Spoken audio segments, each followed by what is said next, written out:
ma'rifatullah. Mari kita ikuti metodenya para leluhur kita. Kita mengawali agama dengan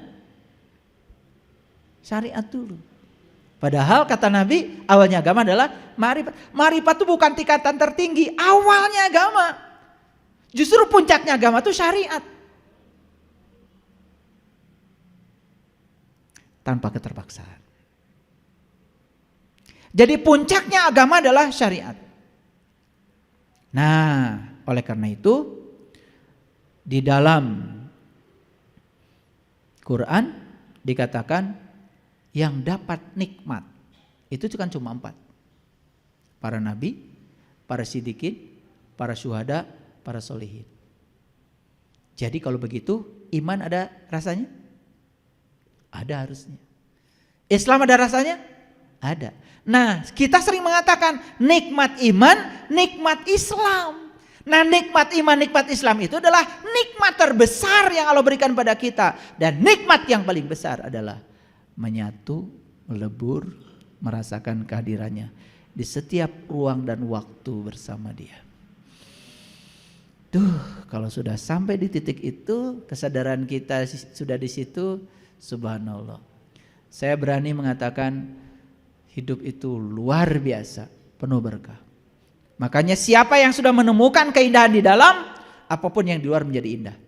Dan siapa yang menemukan kemuliaan di dalam, apapun yang di luar menjadi mulia. Dan siapa yang sudah menemukan kesucian di dalam, semua yang di luar pun suci. Nah, jadi kebalikan dari terpaksa apa? Ikhlas. Ulangi, kebalikan dari terpaksa apa? Ikhlas. Jadi kalau terpaksa berarti tidak ikhlas. Jadi jangan mengatakan ikhlas di kata-kata kalau kita masih terpaksa. Dan syarat untuk tidak terpaksa, kita harus sampai di level cinta tadi. Witing tresno jalaran soko kulino. Kalau sudah cinta, apapun untuk yang dicintai, rela berkorban, bukan? Masih ingat dulu kan? Masih pacaran? Betul? Iya. Lewat kuburan aja indah.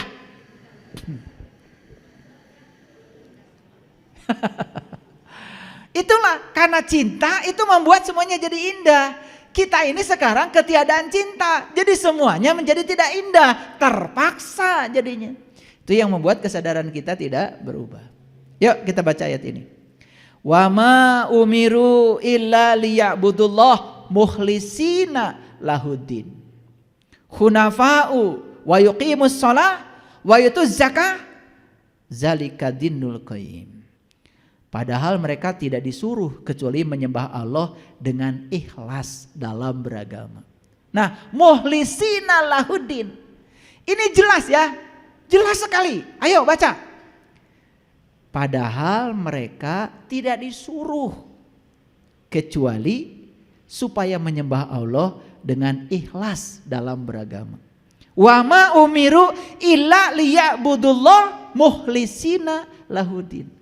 Nah, kita sering nanya ke sana kemarin, gimana caranya Pak supaya saya bisa menyembah Allah dengan ikhlas? Jawabannya sudah ada sekarang? Temui Dia. Sampai kita bisa mencintai Dia. Menyembahnya pasti dengan ikhlas. Nah, dalam ikhlas itulah sebetulnya ada cinta. Masuk akal? Baru hunafa, penuh kelembutan, kerendahan hati. Wa yuqimus shalah, bisa mendirikan salat. Wa yutuz zakah, bisa berzakat. Zakat juga tidak ada keterpaksaan. Untuk yang dicintainya, untuk kekasihnya. Zalika dinul qayyim. Itulah agama yang lurus. Jadi agama Islam ini agama yang qayyim. La ikraha fiddin. Tidak ada paksaan. Selama ini kita tidak menerjemahkan ayat ini secara sempurna, paripurna, sehingga kita bingung gimana memahaminya. Kenyataan masih banyak yang memaksa ya. Orang lain tidak puasa, kita puasa, warungnya dihancurkan. Orang lain berbeda dengan kita dianggap salah. Orang lain berbeda dengan kita dianggap sesat. Orang lain berbeda dengan kita dianggap musuh kita. Jadi implementasi la ikraha fiddin ini belum nyata, baru banyak dibaca. Makanya hari ini saya membuka rahasia ini supaya kita semua mengerti. Baik, lanjut. Ini Quran surat Al-A'raf ayat 29. Katakanlah, Tuhanku menyuruh menjalankan keadilan. Luruskan wajahmu setiap memasuki masjid. Indah sekali ya. Wa aqimu wujuhakum inda kulli masjid. Pernah mengamalkan ini? Pernah mengamalkan ini? Mana masjid? Mana masjid? Syariatnya masjid ini. Ini. Luruskan wajahmu setiap memasuki masjid. Begitu masuk masjid. Gitu. Tidak boleh luak liak gitu. Awas. Ini sudah diamalkan oleh leluhur kita. Leluhur kita mengatakan, bubui bulan sangrai bentang, panon poe di sate. Di sate itu dipeleng, dilurus pandangannya. Aduh, kalau sudah sampai di situ, makanya kan sebelum lagu Boy Bulan, orang tua kita sudah menggubah lagu Manuk Dadali. Mesat ngapung luhur jauh di awang-awang, meberkeun jangjangna bangun taya karingreng.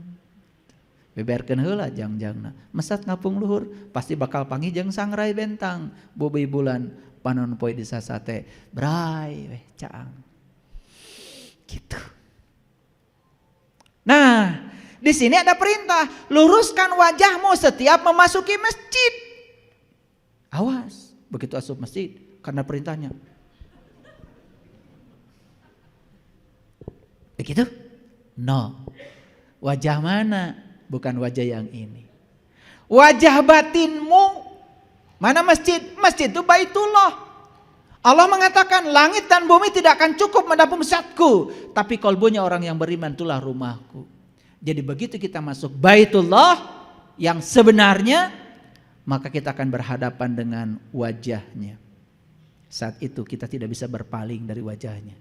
Luruskan wajahmu ketika memasuki masjid. Keren jadinya. Sudah bisa begitu? Nah, belum bisa. Maka setelah meluruskan wajah batinnya, itu yang dialami Nabi Ibrahim. Nabi Ibrahim kan ketika sholat, beliau juga mengatakan, Inni wajahtu wajhiya lilladzi fataras samawati wal ard hanifan wa ma ana minal musyrikin. Inna sholati wa nusuki wa mahyaya wa mamati lillahi rabbil alamin la syarikal wa bizalika umirtu wa ana awwalul muslim. Sudah bisa mengamalkan itu? Belum juga. Maka itu disebut doa iftitah. Iftitah itu dari kata fataha yufatihu, iftitah itu artinya doa pembuka. Pembuka pintu kolbu. Kalau sudah terbuka pintu kolbunya, bahkan tidak usah membaca kalimat itu, sudah berhadapan wajahnya dengan dia. Itu yang dikatakan di ayat ini, luruskan wajahmu setiap memasuki masjid. Begitu masuk masjid yang namanya Baitullah, tidak bisa berpaling lagi, lurus wajahnya ke sana. Gitu, baru sholat itu ada rasanya. Tidak ingat itu ini lagi, tidak ikut piring berantakan lagi, tidak ingat yang lain-lain. Makanya di dalam ayat ini dikatakan wad'uhu mukhlisina lahuddin. Undanglah dia dengan ikhlas dalam beragama. Jadi mukhlisina lahuddin itu diulang-ulang. Setidak-tidaknya saya sudah mengkompilasi ada 7 ayat di Quran yang bercerita tentang mukhlisina lahuddin. Itu lanjutan dari la ikraha fiddin. Jadi Allah itu luar biasa.